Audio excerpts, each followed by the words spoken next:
Welcome to the podcast, where street smart, business smart, all kinds of smart people share their insights into the world of marketing, career journeys, and personal growth. So sit back and prepare to get enlightened with your host, Adam Posner.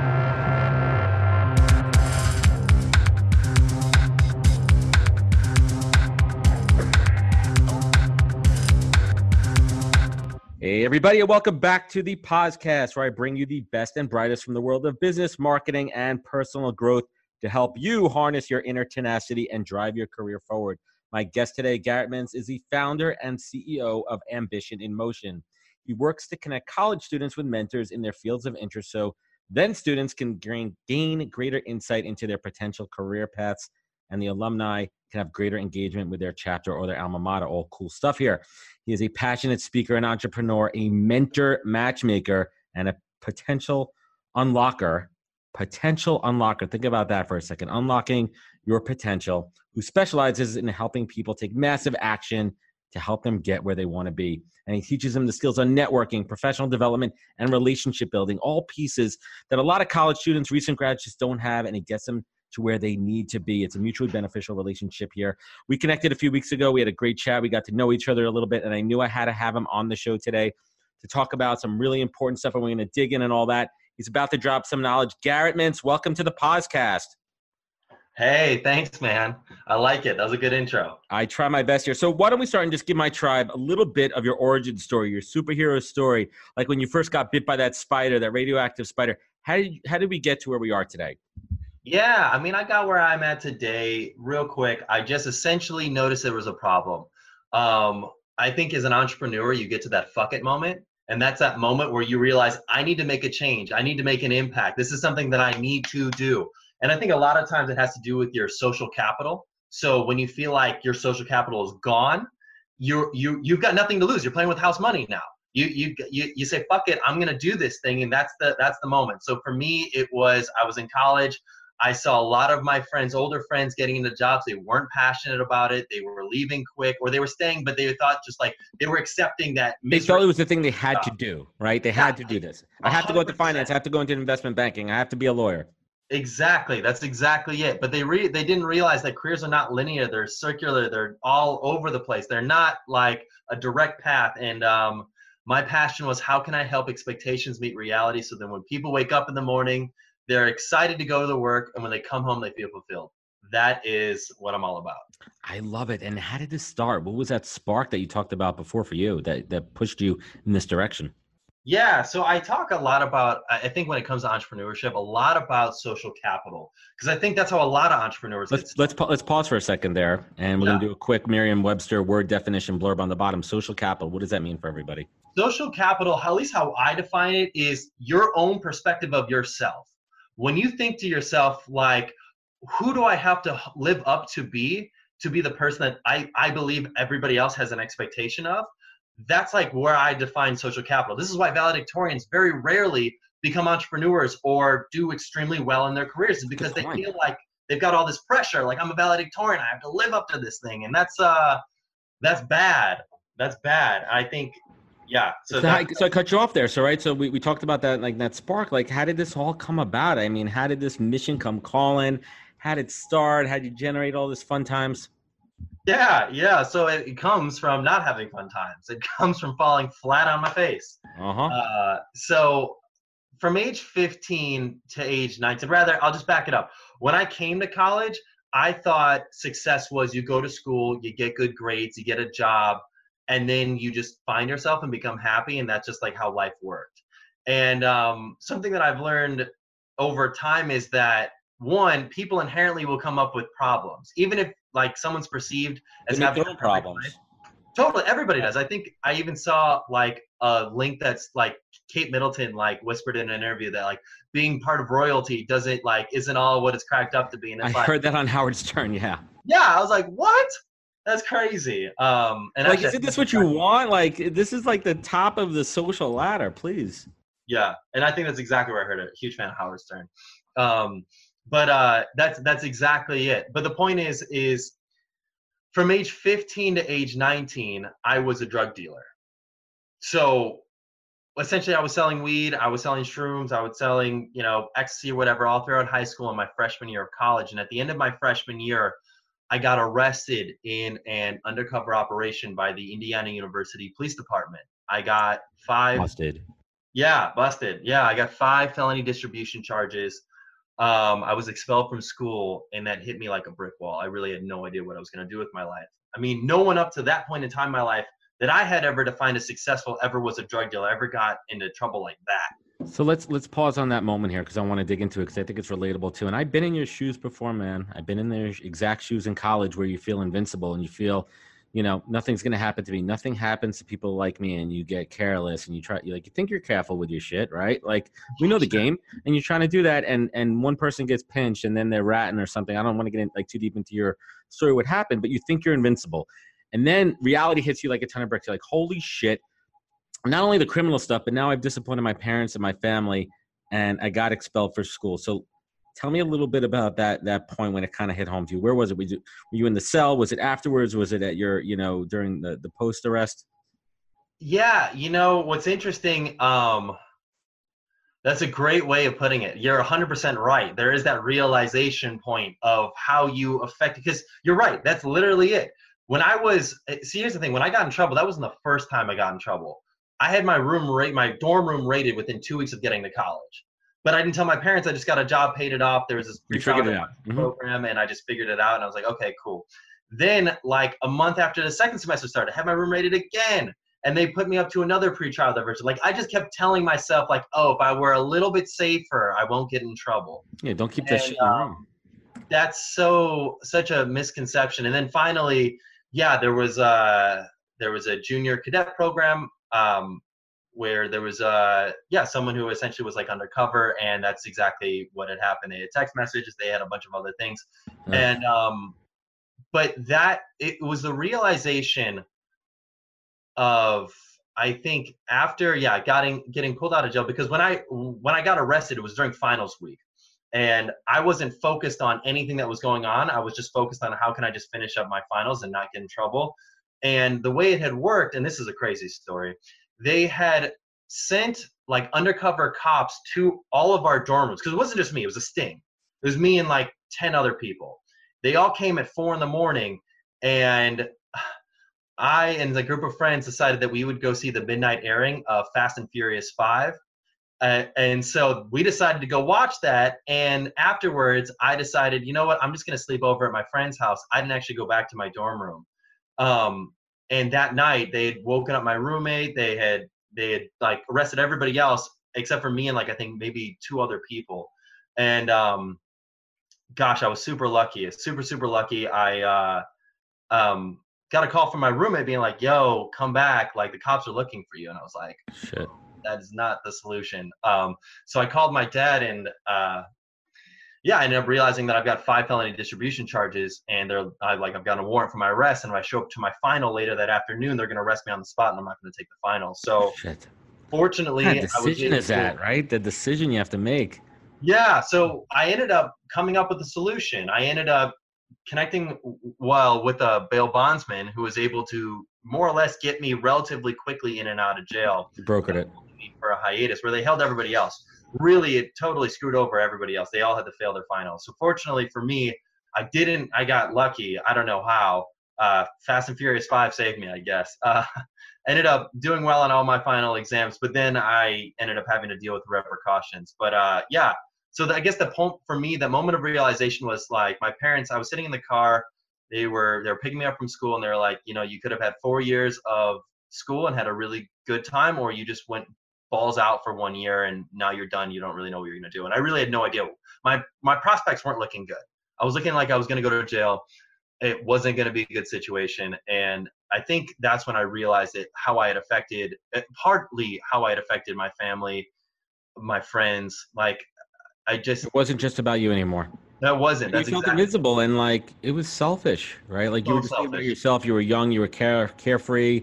You didn't think they're not going to come arrest me. I'm just slinging weed in college. Like, they have bigger fish to fry here, right? But no, they didn't. So you got expelled, right? Yeah. And then what happened, man? Then I enrolled in I think before I touch on that, I think there's a really key lesson there. And by the way, me feeling like invincible in that scenario, I think that can apply to anybody. I think there's a lot of people that, whether you're talking to a cigarette smoker that's like, oh, I know everyone else gets cancer, but I know that one dude who lived to 100 who smoked cigarettes. It's like, right. The odds are not in your favor. No, and statistically, no. Yeah, there's a lot of things. It's like where we feel guilty that we do this, but we don't. We justify it in our minds, and that was me justifying it. And I think there are lessons like everyone's like, oh, well, I couldn't be a drug dealer. I'm not a drug dealer. It's like, well, I think if you switch it up a little bit, you might realize like you probably potentially do justify a couple things in your mind that might not, be the best thing serving yourself. If that makes any sense. Yeah, no, it does absolutely. So let's fast forward a little bit. You have this insight, you've grown on that, you learned about second chances, and now you want to pay it forward and really, prepare people. So how did ambition come to life? Yeah, so Ambition Emotion came to life. I shortly after getting in trouble, moved to St. George, Utah, enrolled in a program called At the Crossroads, helped me turn my life around, helped get me connected with mentors. That's what really clicked for me. One of the things that it helped me realize was that I have a horrible, like my background has got a big red X. So if you're looking at it on a linear sheet, yes. Yeah, on a linear sheet, I've got a big red X. So if I'm going to get professional opportunities, because I did not let failure be an option for me. I mentally told myself I'm going to be successful. You're smart. You have it in you. This is not going to define you. This moment is not going to define you, and it's not going to fuck the rest of your life. You fucked up. You're going to repent. You're going to pay, and now you got to get back on track. Bingo. That's exactly it. So I moved to St. George, Utah, living there for about a month and a half. Fly back to Chicago to let my family know, just for the weekend, let me know my life's getting on track. On that flight, sitting next to a guy. Turns out he's the director of ground equipment for SkyWest Airlines. By the time the plane lands, he offers me an internship doing financial analysis for SkyWest Airlines on the spot. Were you transparent with him in that conversation? You told him everything? I didn't even tell him all this stuff. I actually just practiced good listening skills. I was just doing Dale Carnegie of just, hey, so, tell me about you. And this guy was wearing jean shorts, cut-off sleeve t-shirt. He was wearing sunglasses on the airplane, goatee. I thought he was a landscaper on appearances alone. Right. Turns out, he's the director of ground equipment for SkyWest Airlines. And we just talked. And the fact that I listened to him, I shared with him my goals and aspirations for business. He said, I like where you're at. I like your hustle. And he offered me the job on the spot. He said, hey, you know what? We need a financial analyst intern in our department. We haven't really had any good candidates. I would love if you would be that person. You seem like you'd be a perfect fit. And I was like, all right, bam. And there wasn't any issues. I mean, I don't know, like technically were you convicted? They did, yeah, they definitely did. They had to do the fingerprint test, and they're like, Troy, who is this guy that you went on a whim for? And you're working in an airport, and we're post 9/11, and this doesn't fly. How did it's not an airport. It's like their headquarters. So it's corporate. Okay, yeah. Yeah, corporate place. But yeah, they all have the rules, HR regulations, and Troy was like, you know what? This guy's better than any applicants that I've had come in for the last, I don't know how long that they've been posting this job. I want this guy, so we're going to make this happen. I don't care about his background. And that was it. That was like, and I realized, I was reading the book Outliers by Malcolm Gladwell. He talks about the 10,000 hour rule. He says, if you spend 10,000 hours doing anything, you'll become world class at it. I realized that, man, I have to be infectious at networking and relationship building. So that's what I did. 3 to 5 different people every single day. Started doing that when I was 19. Yeah, man, I've mastered that too, man. I mean, I look back on, I could probably add up 10,000 hours real quick years ago. Yeah. So anyways, so you build this network. And about a year after living in Utah, I got really lucky. All my felonies were dropped to a misdemeanor conviction. They saw I did a lot of community service work in Utah, especially in mentorship. That's kind of where I got first started in that whole kind of scene. Indiana University re-enrolled me. The Kelley School of Business accepted me. And that's when I came back, and I had no social capital. Everyone had looked at me as a failure. Like my parents' family, friends were like talking shit about me, but like behind my back. But they weren't looking at the comeback story? Well, the comeback story is awesome. Yeah, the comeback story is awesome. At the time, I was in the thick of it. So I had embarrassed a lot of people. So when I came back, I still wasn't at the comeback story yet. It was like, what am I going to do about it?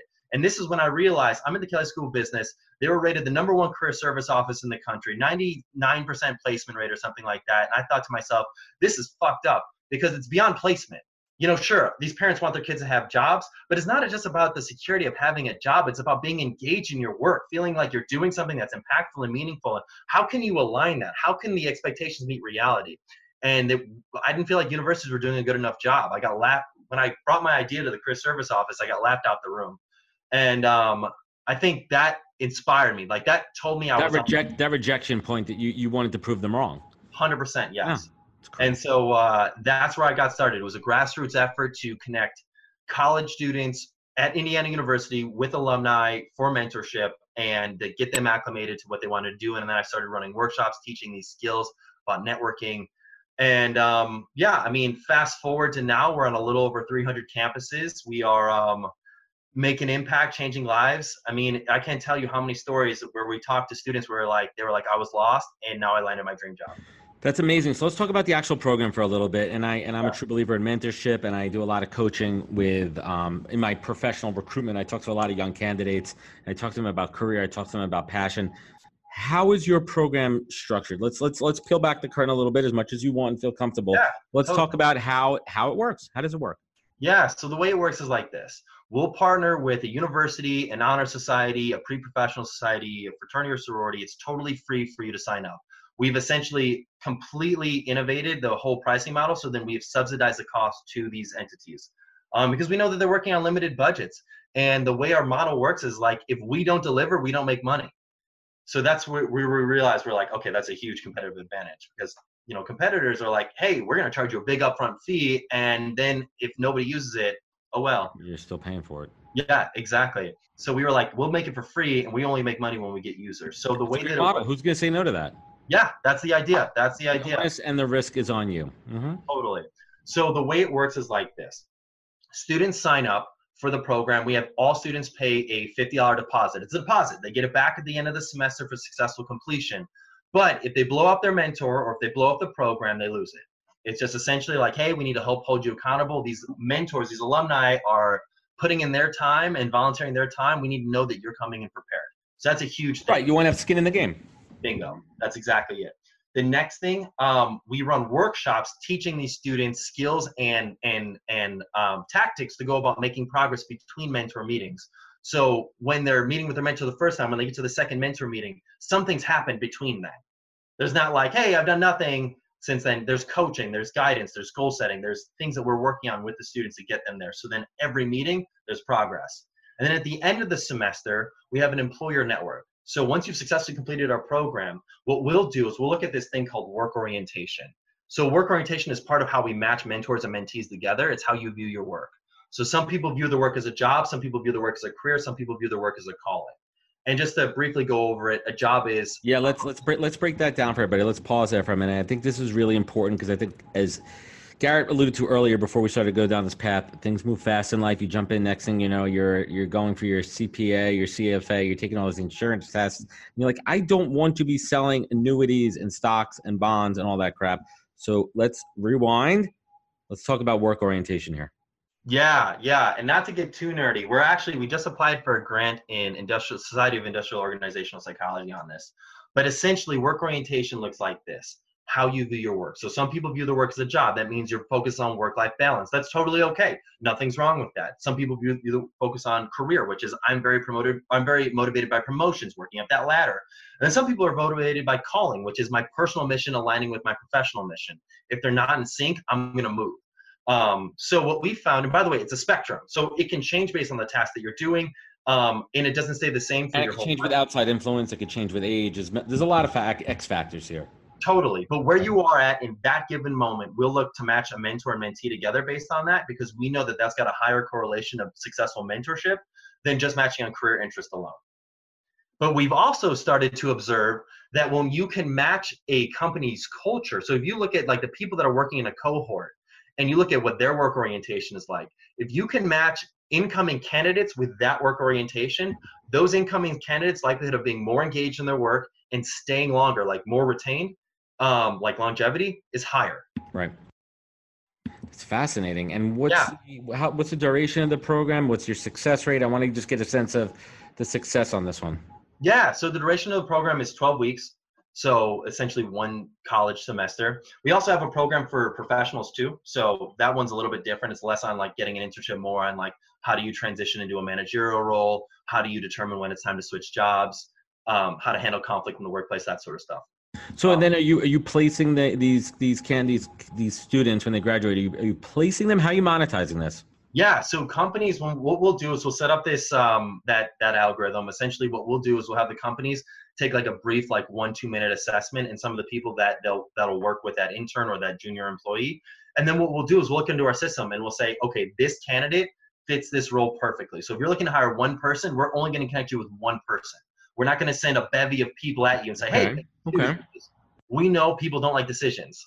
Like, you don't want a choice. You just want to know, like, wow, this person was specifically selected. Give me the best possible candidate. Bingo. And that's exactly what we do. That's pretty laser focused, man. That's crazy. So what, like college students are interesting, right? You and I have both been there. And I look back on college and I look at, this is kind of hard for me and it's fucking crazy. I just turned 40 and I'm having this whole like life, like looking back on things. And for me, it's like, I look back at all the mistakes that I made, all the failures, all the jobs that I've had, all the times that I got fired. And back then in those moments, it was crappy and it sucked and I had to go back on the job market. But looking back on it now, all those failures were building blocks of my success that I have today. And I noticed for me, the one common thread that I have each time is my tenacity. It's something I talk about, something I built this podcast on is tenacity. The guests I have on it. Tenacity is that core strength, that core trait that I had from the beginning, that resiliency. What are some of the other traits that you see in your position now with your viewpoint and your optics, looking at college kids, the ones that are going to be successful? What are some of those traits that they have now? Yeah, I mean, they may not know they have. True. Yeah, no, that's the truth. I think what's key is I think tenacity is a huge part of it, and then those adjectives that go along with it. So grit, perseverance, hustle. Those are all things that are crucial. But I think on top of that, I think having an open mind. So really by that, I just mean vulnerability. Vulnerability is the most attractive trait when it comes to mentorship. We know that when you are more vulnerable, your likelihood of having a successful relationship skyrockets. Yeah, and it's so hard. I mean, looking back, like vulnerability now in the millennial, bracket is such a core trait, and some of them are so much more open, in a good way and bad way, right? I mean, it works in both directions. And I think back when I was in college, at the turn of the century, can I just say that? When I was in college at the turn of the century. Yeah.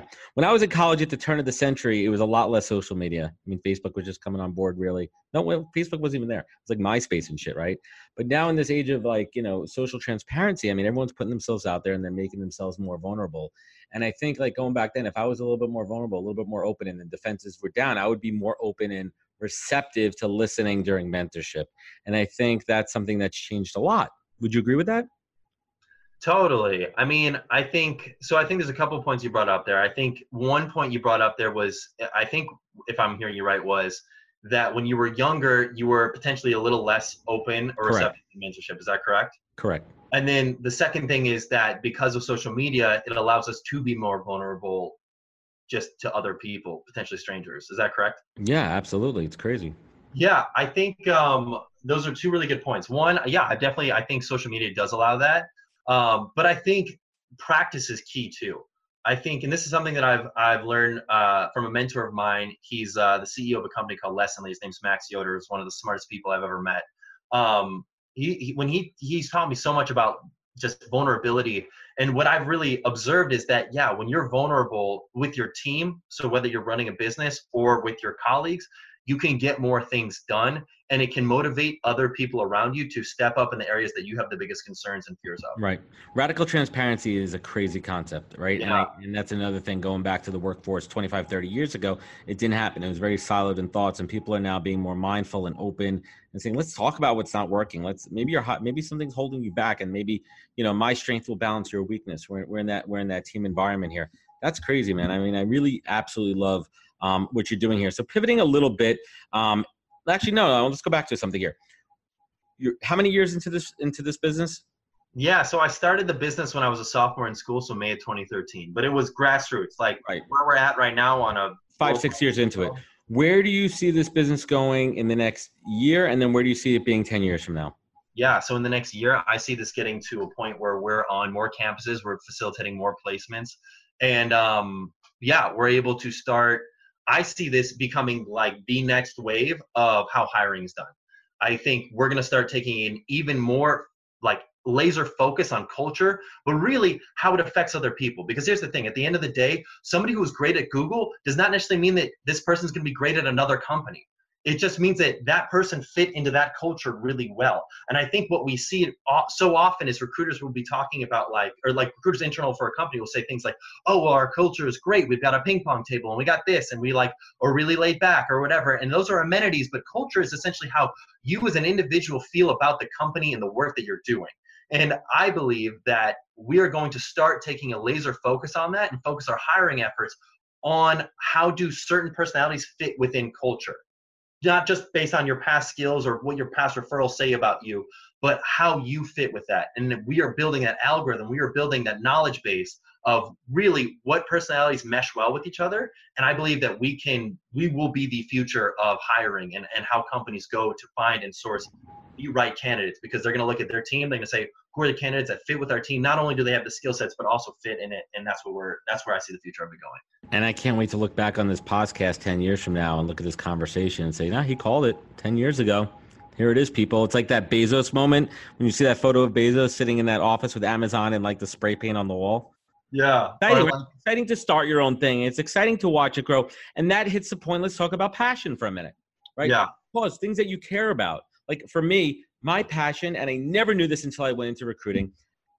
When I worked in advertising, we had this in our chat when you and I connected a few weeks ago. Working as an account exec and helping a company share, helping them put an ad out, that didn't do any good for anybody, right?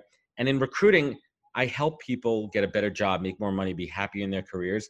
And that makes me happy too. And I have no problem saying that, right? And if I make $1 on it, that's even better. You know what I mean? I get to monetize it. Like, how is this hitting your passion?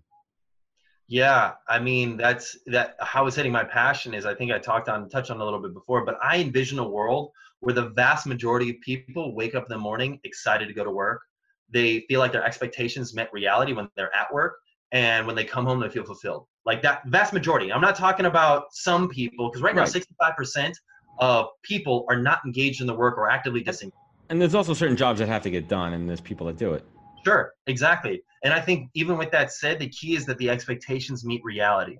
And so I believe that there's a situation where we can get to where your expectations can meet reality, that you are going to be fulfilled by the work that you do. And that's the vision of the future. So that's what I'm passionate about is building a future where people aren't considering, like, I hate the word busy. Like, I swear, if I hear, anytime I hear anybody tell me that they're busy, I'm like, shut the fuck up. Like, I don't want to hear that shit. What you're doing is literally verbally closing yourself off to me. What you're doing is saying, like, hey, I'm busy. What that says to me is that you don't have time for me, that you don't have time for anything else outside of what potentially you're doing right now, and that you're not enjoying the way that you're spending your time. Busy is become this term that people use as a general like a catch-all. Exactly, it's a catch-all. That's exactly it. But it's what's the alternative? If I'm using it in the context of time, where I have a finite amount of time in a day, and my day is filled with work, with family, with extracurricular stuff, and I have no other time. What else do I say there? What's the alternative word? You say that what you're doing. I'm filled up right now. Yeah, well, that's the thing. You don't tell them that you're filled up. You just say, hey, I'm doing these things. Like, for example, I saw Kevin Hart. I think he was on Conan O'Brien or something like that. Conan O'Brien's like, oh, so Kevin, you're filming these 2 movies. You got these 3 TV shows going on. You got these commercials going on. You got all these things going on. You must be a pretty busy guy. And I love the way Kevin Hart put it. He said, I'm not busy. I'm just optimally spending the time that I have the way that I want to spend it. Love it, right? You're optimizing. I like that mindset. I'm gonna switch to the mindset. So switching it up a little bit, the big hot topic right now, everyone's talking about the ROI of a college degree. And as a recruiter, I think I'm in an interesting position. There are certain jobs that will always, for now, require a college degree. There's certain skill sets where you need to have a certain type of education and background, doctors, lawyers, certifications, whatever. Then there's certain jobs like me, what I have, I think I could have had my whole career without college. But I also think for me, college was important because it taught me to be an adult, and it put me in a mindset to be inquisitive, to think, and it also gave me a platform to have internships and mentors, which is fantastic. What's your stance on this whole ROI of college, a college degree? Yeah, I think at its current price, it's way too expensive. I think it's bullshit that we are paying these prices for education. I mean, right now we are making a massive gamble. It's a gamble. Like the fact that college education, what do they say? Where's the value prop? Well, there's a value. I think there's a ton of value in a college education. I think there's tons of value. I want to be very clear. I'm sorry, talk about you're right. It's correct. I'm talking about the ROI, return on investment, for the dollars I'm putting into it. Exactly. There are people at this current state that are going to die in debt. Like, that's just it, from their college debt, because that's the only like financial instrument where there is no cap on the amount of debt we can take out. So what it's done is it's essentially created these scenarios where universities can charge whatever they want to in tuition, and you're just going to feel obligated to pay for it because that is what we define as success. It's like, if you don't have a degree, then you're not successful. That's a societal stereotype that we put on ourselves, and that's wrong. And I think that's a total misconception. I think we are working eventually towards a world where there is no cost to tuition. I mean, if you go to Sweden, there's no cost to college tuition. There's a lot of places that are already starting to do that, and there's a beneficial effect of it. I think what that does is it allows people, like humans, to even themselves out in terms of their status, in terms of credentialing and that sort of stuff. But two, it also allows you to start thinking critically about what kind of education you want to pursue and when the right time is for you. I think we keep saying, like, hey, 18 to 22, you have to go and do it. Maybe it's not. Yeah. What was that? Yeah, I agree with you. I never even thought about that too. What if, like, 18 to 22, I traveled, or I did some kind of externship or, apprenticeship, and I learned and I mentored, and then maybe a few years after that, I had a different mindset, and then I went to college, having a little bit more insight into what I may want to be doing with my career path. Totally. I can tell you, for me personally, I went to college right out of high school, and I really had no concept of the cost of the dollar or what it all meant. Like, I was living with my parents, like, in high school. I think there's a lot of people that do that. Most of us. Yeah. I got accepted to college, and I just went to college. I never really had it. Like, I had jobs. Obviously, I was a drug dealer, so I made money, but I didn't really think about what were the other expenses that I was being afforded because I was living in my parents' house, who were feeding me, clothing me, and putting shelter over me. Yeah. And I never had a concept of that. And I think once you start realizing that, you then start to think about what is the optimal utility of my time, and how do I want to best spend it? And I think once you can start critically thinking about that, then you can determine, like, what kind of education you want to get, because this is the type of way I want to be spending my time. Not the type of work I want to be doing, but the way I want to be spending my time. I love it, man. And let's bring it home here, man. Like, what is the single best piece of advice that you've ever received and taken action on? Well, that's a loaded question. That's how I fire. My guns are loaded, man. Yeah. What's the single best piece of advice that I've ever received? What I would say is, gosh, there's a lot of good pieces of advice. I think one of the best pieces of advice I've received is just sticking with it. I think I've had many mentors, and I think I can't remember exactly who said this, but essentially, especially when it comes to entrepreneurship or just anything that you're doing, like, I would rather be world class at one thing than be mediocre at everything. And so when I say just stick to it, if there's something that you're passionate about, and there's something that I was passionate about, I didn't give up on it, and I stuck with it. And the business was slow growing for the first, 3, 4, 5 years. It took a while to start getting off the ground, and now we're starting to get some traction, which is awesome. But I would not be where I'm at today had I not taken those lumps the first few years. And all I'm trying to say is that stick with it. Whatever you are focused on, like, stick to it. So often we get like this ADD about what we want to do, and like, if we're not at that promoted level at the thing, like, area where we're going to be at, like, we just quit and try something new and start at the bottom. And I don't think that does do good. I think you'd be better off focusing on it, becoming world class at it, and keep hustling. Because once you're the best in the world at it, I mean, no one can really touch you on it. I mean, not many people in the world have spent as much time as I have focused on mentorship and what makes a successful mentor relationship. Like, you can come to me for guidance on that, because I have spent right around 10 years doing this. I love it, man. No, that's spot on. And kind of riding that high right there, what would you say is your greatest accomplishment to date? Well, honestly, I know this sounds like such a wishy-washy like answer, but I'm grateful for the fact that I have an amazing team around me that supports me in what we're able to accomplish. I think, what do they say? Like, the best entrepreneurs surround themselves with the smartest people. I truly believe I've got the smartest people around me, and I feel lucky that I get to work with these super intelligent people on on a daily basis, and that they're there to support this mission, this vision. We're all together. So I'm very grateful. That's awesome. That's fantastic. And I kind of think you hit on this a little bit earlier, but what is your superpower? What is that thing that you do better than anybody? I mean, you said, like, teaching people how to mentor. I mean, but let's take that a layer deeper. Like, what is that true superpower?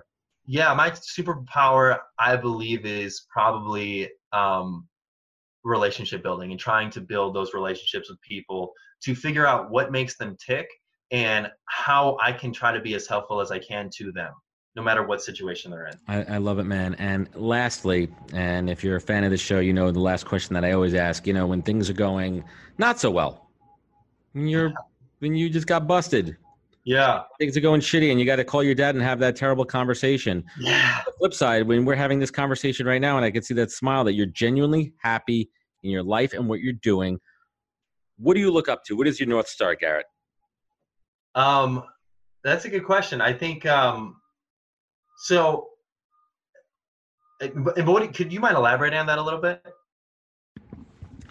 Up in the sky, there's a North Star. And for me, when I'm not having a good day, when things are bad for me, when I'm roughing it, when I'm in the trenches, or when I just want to show gratitude, the one thing that pulls me up into everything I do is my family. It's my kids, right? It's a reason that when I was down in the dumps, when I got fired by Gary Vaynerchuk and I was out on the street and figuring out what the hell I was going to do next, I said, I have zero fail. I looked at my kids and I said, I have to do this for them. And that's what pulled me up. Yeah, no, that's a good question. I mean, I think there's multiple things. Like, I do this for my partner. Her name's Dee. She's amazing. I do this. I do this for the impact that I can make. I mean, I do this when someone comes to me and they say, like, Garrett, you just changed my life, or I wouldn't be where I'm at today if it weren't for the help or guidance from this program. It makes me feel really good. And so I think, for me, yeah, my guiding North Star is one, my mission, and just knowing what I want to accomplish in the world, and knowing that I'm going to have unwavering, I'm not going to waver in my pursuit of that outcome. And then two, I think, the key thing is, and one thing you talked about was gratitude and meditation. And that's something I do all the time. I do it every day. But I think what's key is, at the end of the day, you can only control the things that you can control. Like, anything that are out of your control, I think there was a book called The Subtle Art of Not Giving a Fuck. Like, there are things that are out of your control. You can't worry about those things. Like, if you have things that are out of your control, the only things that you can do are the things that you can control. Now, there are some things that you may not realize you can control that you can't control. And that's the pursuit of, like, tweaking and innovating and trying new things. Yep. But at the end of the day, there are certain things you cannot control, and you can't stress about those things. You can only stress about the things you can control. And if you haven't done enough, but you had time to do more, that's on you. And if you feel like there's nothing else I could have done to make this successful, and I did everything I could, then that's you have to be happy with it. I think I think to myself, like, if I were to die in a car crash tonight, would I feel fulfilled? Would I feel like I did the things that I wanted to do? And my answer is yeah. I love the way I've lived my life up to this point. I love the path that I'm on, and I feel like I'm in a good direction. And I think that's a goal I think, I have for myself. And I think, that's, I guess, my North Star. Does that make sense? Garrett Mintz, everybody. That was good, man. And Garrett, thank you. Thanks for coming on. And just to close this one up here, I mean, I love what you're building here. We've had this conversation before, one-on-one, man. I mean, there's a need for it. There's a genuine market need for it. College students need this. And, starting with them, many of them don't know where to start. They don't know when it comes to figuring out what to do in the real world. And I know in my junior, senior year of college, I was lucky to have an older student as a mentor who got me into an incredible internship program that really set me up for success. And most importantly, I learned what I liked, and I learned what I didn't like. So when I went out into the real world, I was able to go back on that, whether it be a job interview or reading a job description, and really hone in on that. You hit on something that you and I both have in common. We're connectors. We're super connectors. That's what we do. We love building relationships. And you have your hands on both sides, and you're bringing it together to create synergy, and I love it. And we need a lot more of this right now, especially as so many college grads and soon to be, they lack that direction when they're coming out of school. They just don't know. And especially we talked about the hot topic of the ROI of college.